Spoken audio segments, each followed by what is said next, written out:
La vente en viager, c'est une vente traditionnelle, mais avec la particularité qu'un vendeur peut parfois rester à l'intérieur. Dans ce cas-là, on parle de viager occupé.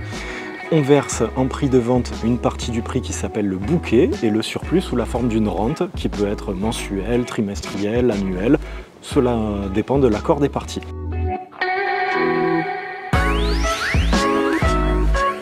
Le viager côté vendeur, qu'on appelle également crédit rentier, est plutôt destiné à des personnes âgées qui souhaitent continuer de vivre chez elles. Dans ce cas-là, on parlera d'un viager occupé. L'énorme avantage pour les vendeurs en viager, c'est qu'ils n'ont plus à leur charge la taxe foncière, les charges de copropriété et ils peuvent rester vivre chez eux jusqu'à la fin de leur jour.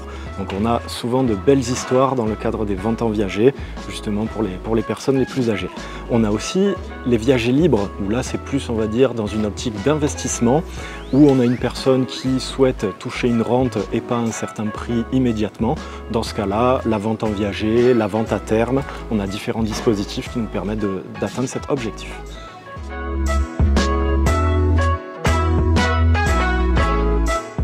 Le risque du viager occupé ou libre n'est pas anodin, notamment si on ne paye pas plusieurs rentes consécutives, on pourrait risquer de tout perdre. Donc l'intérêt est de verrouiller tout ça, prendre bien toutes les informations auprès de son notaire et d'avoir connaissance dans quoi on s'engage et vérifier par rapport au patrimoine de l'acquéreur si c'est bien adapté à son cas.